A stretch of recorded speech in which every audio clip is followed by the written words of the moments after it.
नमस्कार साथियों, स्वागत है आप सभी का अपने YouTube चैनल साइंस विद ज्ञान सागर में। साथियों, आज हम लोग देखेंगे क्लास 10th का अर्थशास्त्र, जिसमें आज चैप्टर फर्स्ट की बात करेंगे, जिस चैप्टर का नाम है अर्थव्यवस्था एवं इनके विकास। सबसे पहले समझेंगे कि आखिर अर्थव्यवस्था तथा अर्थशास्त्र में अंतर क्या होता है। चलिए देखते हैं। सबसे पहले समझेंगे हम लोग अर्थशास्त्र क्या होते हैं। ये जो अर्थव्यवस्था है इसको हम लोग बाद में समझेंगे। पहले समझेंगे कि आखिर अर्थशास्त्र क्या होता है, इकोनॉमिक्स क्या होता है। देखिए, कह रहा है कि यह एक प्रकार का सिद्धांत है जो बताता है कि धन या संसाधन का सर्वोत्तम उपयोग कैसे करना चाहिए। देखिए, साधारण भाषा में समझिए। साधारण भाषा में अगर बात करें कि आखिर अर्थशास्त्र क्या होता है, तो आपको अर्थशास्त्र बताता है कि जो धन है उसका उपयोग कैसे करना है। यानी कि आपको कोई बिजनेस करना है तो उसके लिए आइडिया जो बताया जाता है कि आपको बिजनेस कैसे करना है, उससे कैसे प्रॉफिट होगा, वे सब अर्थशास्त्र के अंतर्गत आता है। आगे देखिए, कह रहा है कि अर्थशास्त्र ग्रीक भाषा के आइकोनिया से उत्पन्न हुआ है। अब देखिए, ये जो आइकोनिया है इसको अगर अलग करते हैं तो एक क्या आएगा, एक आता है शब्द इसमें से निकल कर आइकोस। आइकोस का मतलब होता है गृह, घर या परिवार, और दूसरा इसमें से निकल कर आता है नोमस। नोमस का मतलब होता है प्रबंधन। इंग्लिश में अगर बोले प्रबंधन का मतलब क्या होगा या क्या होता है इंग्लिश, तो इसका इंग्लिश होता है मैनेजमेंट। अब देखिए, अभी हमने क्या कहा कि जो अर्थशास्त्र होता है ये धन का मैनेजमेंट कैसे करना चाहिए। अब देखिए, अगर हम इस दोनों शब्द को यानी कि इस घर को और इस प्रबंधन को एक में करते हैं तो इससे क्या आएगा, क्या शब्द होगा, गृह प्रबंधन यानी कि हाउस मैनेजमेंट। और यही जो हाउस मैनेजमेंट होता है इसका स्टडी यानी कि इसका जो अध्ययन होता है उसे ही हम लोग इकोनॉमिक्स कहते हैं। साधारण भाषा में कहने का मतलब ये है, आपके घर में या किसी के घर में अनेक प्रकार के रूल बनता है, जैसे में आपको कब उठना है, आपको क्या पढ़ना है, आपको एकेडमी जाना है, आपको स्कूल जाना है। अब ये जो रूल बना वे आपका अर्थशास्त्र है। अब इस रूल के अकॉर्डिंग आप क्या कीजिएगा, इसका पालन कीजिएगा। जब आप इसका पालन कीजिएगा और उससे जो आपको बेनिफिट यानी कहने का मतलब वो इससे आपके अंदर जो विकास होगा वे आपका अर्थव्यवस्था होगा। चलिए देखते हैं आगे। फिर देखिए, इकोनॉमिक्स को बोला जाता है धन का शास्त्र। अगर बात करें तो इकोनॉमिक्स को क्या बोला जाता है, धन का शास्त्र। कि इकोनॉमिक्स क्या है, इकोनॉमिक्स धन का शास्त्र होता है। अर्थशास्त्र का पिता की बात करें क्या कौन है, तो बोला जाता है एडम स्मिथ। और इन्होंने क्या किया, एक बुक लिखा था और उस बुक का नाम क्या था, द वेल्थ ऑफ इकोनॉमिक्स, यानी कि धन का विकास। यानी कि जो आपका धन है उसका विकास कैसे हो, उसी के बारे में ये किताब लिखे थे। कह रहे कि अर्थशास्त्र वह नियम है जिसमें धन या संसाधन के प्रयोग का सिद्धांत को बताता है। देखिए, यहाँ पे यही बताना चाह रहा है कि जो आप अर्थशास्त्र होता है ये क्या करता है, धन का या संसाधन का कैसे उपयोग करें उसके लिए नियम बनाता है। यानी कि नियम किसके अंतर्गत बनता है, तो अर्थशास्त्र के अंतर्गत क्या होता है, धन या संसाधन का उपयोग कैसे करना है उसके लिए नियम बनता है। आगे देखिए, आगे कह रहे कि अर्थशास्त्र जो विषय है इसका अर्थ यह है कि धन का उपयोग करके गृह या घर या परिवार में संपन्नता कैसे लाए जाए। इसका जो सिद्धांत है उसके बारे में सबसे पहले रेगनर फ्रिंच जो नॉर्वे के अर्थशास्त्री थे वे बताए थे।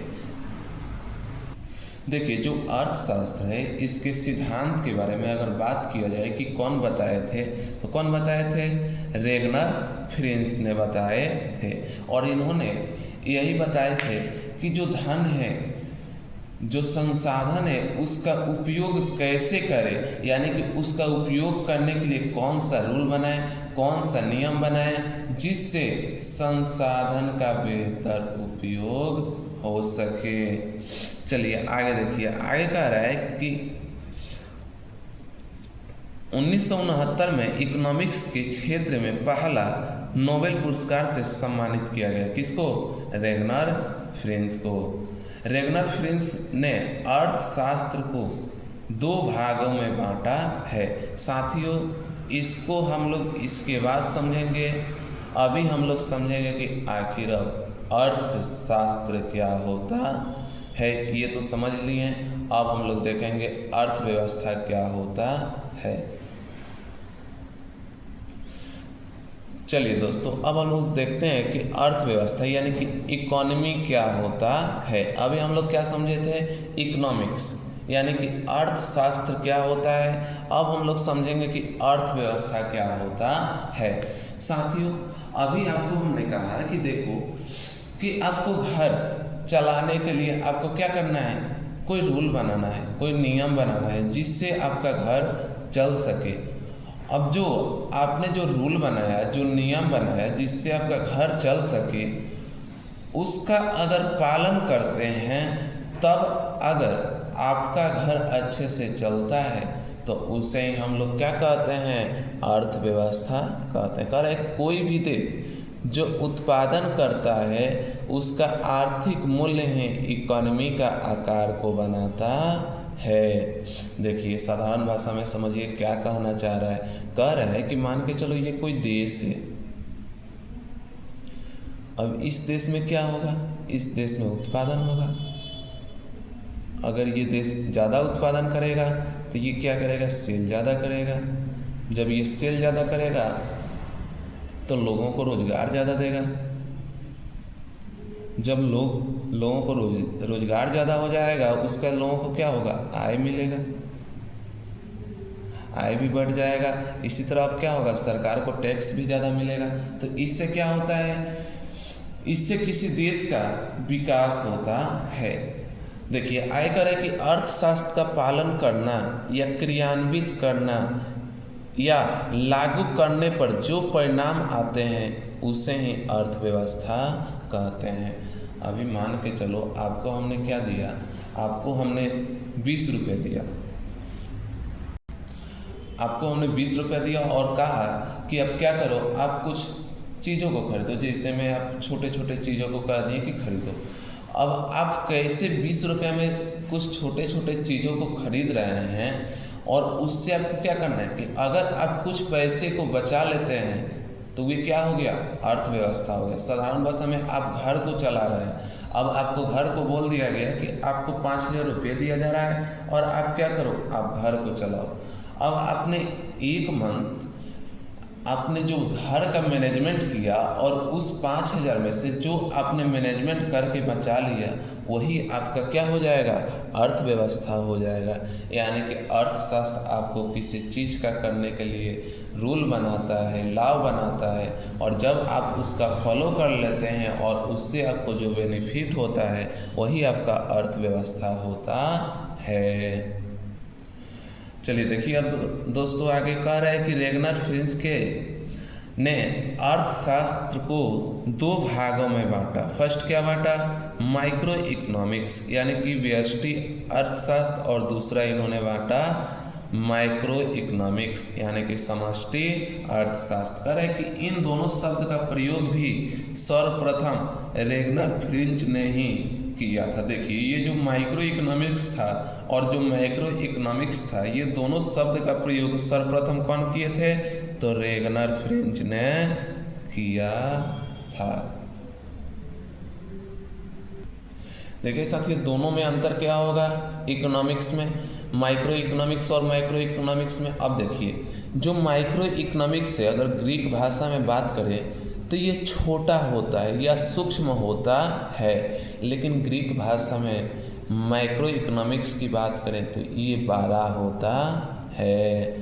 ट्रेड की बात करें तो ये क्या होता है, जैसे मैं मान के चलो अगर किसी की एक कंपनी है या किसी का घर है, उसके लिए अगर स्टडी आप कर रहे हो, अध्ययन कर रहे हो, तो उसको आप माइक्रो इकोनॉमिक्स कहते हैं। लेकिन अगर हमारा देश है, पूरे अगर देश के बारे में अगर आप स्टडी कर रहे हैं तो उसका अध्ययन आपको क्या कहोगे, मैक्रो इकोनॉमिक्स कहोगे। देखो साथियों, आपको अच्छा सा एग्जाम्पल दे रहा है। देखो, अगर आप प्याज के बारे में या टमाटर की महंगाई के बारे में अध्ययन कर रहे हैं या ये स्टडी कर रहे हैं, तो वे आप क्या बोलिएगा, माइक्रो इकोनॉमिक्स। लेकिन अगर आप पूरे देश में सभी वस्तुओं की महंगाई के बारे में स्टडी कर रहे हैं, तब आप उसको बोलिएगा मैक्रो इकोनॉमिक्स। किसी गांव जिले में कुपोषण या अशिक्षा है, उसके बारे में अगर आप अध्ययन कर रहे हैं तो उसको आप बोलिएगा माइक्रो इकोनॉमिक्स। लेकिन अगर आप पूरे देश में कुपोषण अशिक्षा के बारे में अध्ययन कर रहे हैं तो उसको आप बोलते हैं क्या, मैक्रो इकोनॉमिक्स। और ये दोनों जो शब्द होता है साथियों, ये जो दोनों शब्द है इसका हम लोग पूरे अर्थशास्त्र जो पढ़ेंगे उसमें इस दोनों शब्द का बहुत ज़्यादा उपयोग किया जाता है। या अगर आप कभी उस लायक बन रहे हैं, जिले को संभाल रहे हैं या देश को संभाल रहे हैं, तब आपको इस दोनों शब्द का बहुत ज़्यादा उपयोग करना पड़ता है। चलिए साथियों, इससे आगे की जो टॉपिक होगा उसको अगले क्लास में देखेंगे। अभी के लिए धन्यवाद, थैंक यू। वीडियो अच्छा लगे तो वीडियो को लाइक करें, सब्सक्राइब करें और वीडियो को शेयर करें। थैंक यू, धन्यवाद।